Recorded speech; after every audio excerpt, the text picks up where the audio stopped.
Oke, di video kali ini saya ingin mereview untuk jalannya pertandingan antara Arema dengan Persebaya Surabaya, di mana Persebaya Surabaya berhasil mendapatkan 3 poin setelah mengalahkan Arema dengan skor 2-3. Jadi saya ingin bahas dulu dari line up yang diturunkan dari kedua tim.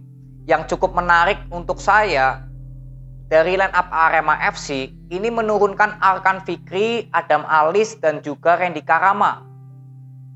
Yang pertama, Arkan Fikri, kenapa harus dimainkan dari awal? Karena yang saya lihat Arkan Fikri ini belum terlalu matang. Walaupun masih sering dimainkan, tapi belum terlalu matang. Dan di bangku cadangan itu masih ada Gian Zola dan M. Rafli yang jelas jam terbangnya lebih tinggi, yang sering dimainkan dengan Arema. Karena musuh yang dihadapi ini Persebaya Surabaya, yang notabene adalah tim rivalitasnya Arema. Pastinya pertandingan akan berjalan sengit, tensinya tinggi. Makanya ini cukup menarik untuk saya dari line up Coach Javeroka menurunkan Arkan Fikri. Lalu yang kedua Adam Alis. Adam Alis saya sudah berapa kali mengatakan Adam Alis ini performnya naik turun, inkonsisten. Lebih baik kalau menurut saya ada Ilhamuddin Armain. Tapi kembali lagi memang pelatih yang lebih paham ya. Di sini saya hanya melihat dari sudut pandang saya. Karena saya melihat Adam Alis ini berapa kali inkonsisten. Lalu yang ketiga adalah Randy Karama.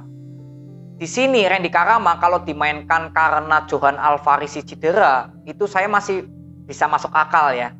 Tapi dengan melihat Johan Alfarisi yang akhirnya main di babak kedua, artinya kan sedang fit ya. Gak ada masalah jika Alfarisi dimainkan dari awal. Ini kenapa nggak diturunkan dari awal Alfarisi menjadi wingback kiri? Kenapa saya ingin mengomentari 3 pemain ini, line up yang diturunkan? Karena ini sangat berpengaruh selama 90 menit permainan dari Arema. Jadi saya mengatakan ini bukan karena saya merasa lebih pintar dari Coach Javeroka, enggak. Tapi ini berdasarkan pengamatan saya selama 90 menit. Ini sangat berpengaruh sekali dengan permainan Arema. Lalu untuk Persebaya Surabaya, line up yang diturunkan ini nggak ada masalah karena pemain-pemain inti mereka sudah bisa bermain semua. Igor Vidal yang cedera cukup lama akhirnya bisa dimainkan. Marcelino yang kemarin habis membela timnas ini juga bisa diturunkan dari awal. Jadi cukup menarik ya bagaimana Persebaya Surabaya akhirnya bisa memainkan full timnya. Karena di pertandingan-pertandingan sebelum ini kan Igor Vidal mengalami cedera yang cukup lama. Jadi inilah line up yang saya ingin komentari dari kedua tim. Lanjut kita lihat di babak pertama, ketika Persebaya Surabaya sudah unggul dulu 0-1, gol yang tercipta dari Silvio, itu proses golnya melalui set play bola hidup. Artinya skema penyerangan dari Persebaya Surabaya, strateginya Coach Aji ini membuahkan hasil. Karena gol yang tercipta dari Silvio ini melalui set play bola hidup, bukan set play bola mati.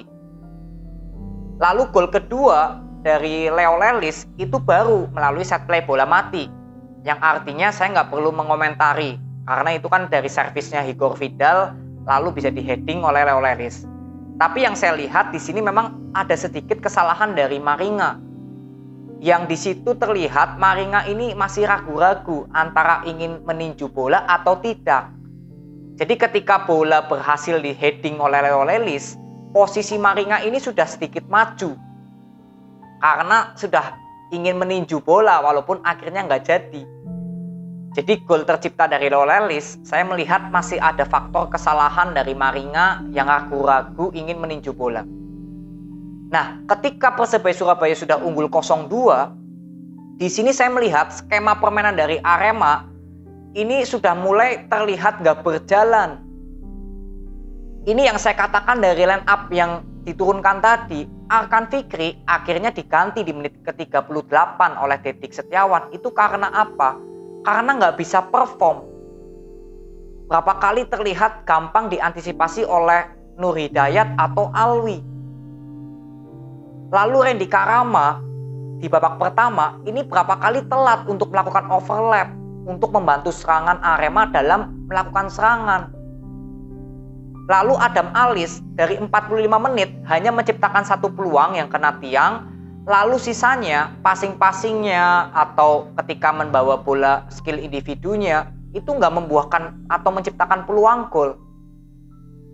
Jadi penampilan Adam Alis di pertandingan kali ini masih inkonsisten, performnya naik turun.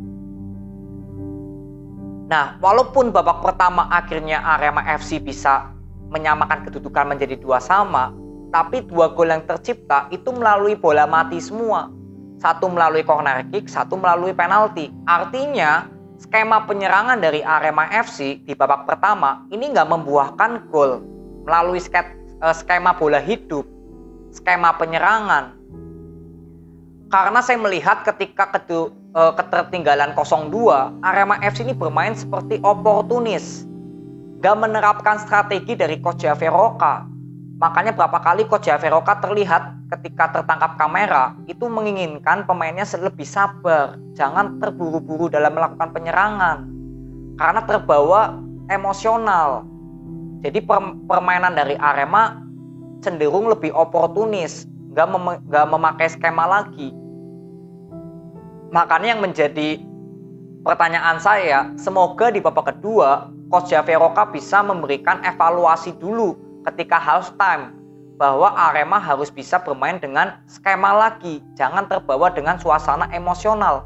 Karena Persebaya Surabaya ini bermainnya tetap kalem, tetap santai. Passing-passing cepat ini sangat efektif dilakukan oleh Persebaya Surabaya, yang berapa kali memang passing-passing ini bisa melewati lini pertahanan Arema, merepotkan. Karena gaya permainan dari Persebaya Surabaya ini passing-passing cepat. Ini yang berapa kali bisa menjadi ketajaman ya Persebaya Surabaya dalam menciptakan peluang. Jadi sektor kiri, sektor kanan dari Persebaya Surabaya ini sangat hidup ya. Walaupun memang Yamamoto sebenarnya bermain di kanan gak terlihat sebagus bermain di sebelah kiri. Ini yang saya lihat dari Yamamoto di babak pertama. Langsung kita lihat di babak kedua, ketika kedudukan 2-2, Persebaya Surabaya tetap bermain seperti di babak pertama ya, tetap konsisten, tetap bermain kalem. Karena di sini tidak banyak ya passing-passing long ball yang nggak efektif dilakukan oleh Persebaya Surabaya. Rata-rata sangat efektif kalau yang saya lihat passing-passing yang dilakukan oleh Persebaya. Dan untuk Arema ternyata di babak kedua bermainnya sudah kembali lagi ke jalurnya, yang artinya sudah kembali mengandalkan skema.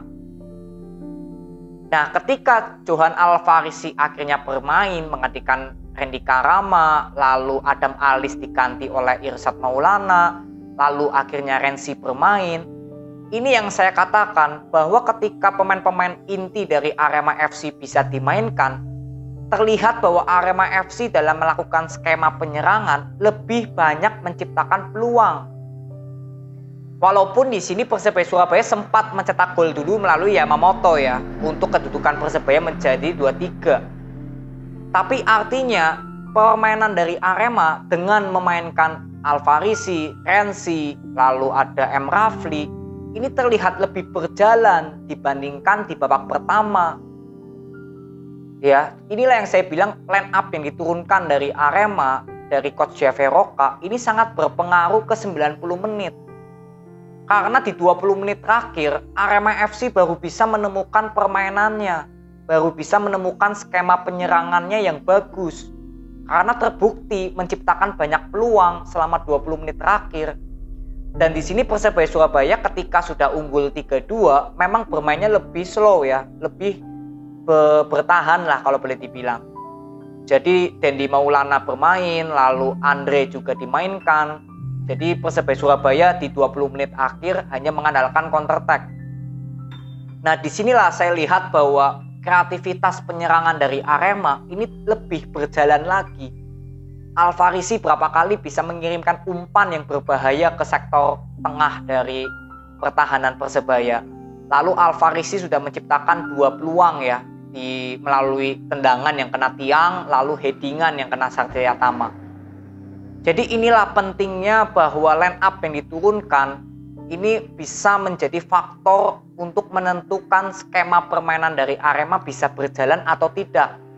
Dan selama 70 menit ketika Alfarisi belum bermain, Renzi belum bermain, lalu M. Rafli ya, itu belum terlalu berpengaruh lah. Intinya Renzi dan Alvarisi sebelum bermain itu terlihat Arema FC sangat minim kreativitas untuk melakukan penyerangan. Tapi ketika Renzi bisa dimainkan, lalu Alvarisi bisa dimainkan, switch positioningnya dari Arema ini terlihat lebih baik. Overlap dari Rizky Dwi atau Jonathan ini sudah hidup di kedua wingbacknya. Berbeda ketika Randy Karama bermain di babak pertama yang saya lihat sering telat untuk melakukan overlap. Jadi inilah betapa pentingnya line up yang diturunkan itu menentukan skema permainan. Dan Arema FC di 20 menit akhir baru menemukan skema permainan yang menurut saya ini loh Arema FC yang sebenarnya gitu. Ya, jadi di sini kita nggak bahas masalah menang atau kalah. Intinya yang saya ingin lihat adalah bagaimana kedua tim bisa memberikan skema permainan yang ya kalau boleh dibilang Arema ya di 20 menit akhir, untuk Persebaya Surabaya sampai di menit 70 karena setelah itu Persebaya Surabaya bermain defense. Jadi adu strategi memang terlihat di sini. Ya, tapi dalam hati saya kalau Arema bisa memainkan pemain-pemain intinya dari awal, ya mungkin hasilnya bisa lebih beda lagi cara permainannya. Gaya permainan dari Arema mungkin bisa berbeda. Jadi inilah kesimpulan yang saya bisa ambil, karena untuk Persebaya Surabaya sebenarnya nggak perlu banyak yang saya komentari, karena skema permainannya sudah cukup bagus dan kualitas pemain ini juga di pertandingan ini bisa diturunkan semua. Jadi efektivitas dari Persebaya Surabaya ketika melakukan penyerangan ya cukup efektif, cukup berhasil. Passing-passing cepat dari Persebaya Surabaya inilah yang membuat pertahanan dari Arema sempat kerepotan. Tapi memang Yamamoto sebenarnya walaupun mencetak gol, permainannya di sayap kanan nggak terlalu hidup. Lebih bagus memang Yamamoto lebih bermain di kiri ya, yang saya lihat sejauh ini. Jadi ini aja video yang saya bisa bagikan kepada kalian. Untuk Arema semoga di pertandingan berikutnya bisa meraih 3 poin. Dan untuk Persebaya Surabaya selamat. Semoga ini merupakan awal kebangkitan ya untuk Persebaya Surabaya di match berikutnya. Jadi ini aja, terima kasih yang sudah nonton sampai akhir. Semoga video ini bermanfaat. Sampai ketemu di video berikutnya. See you.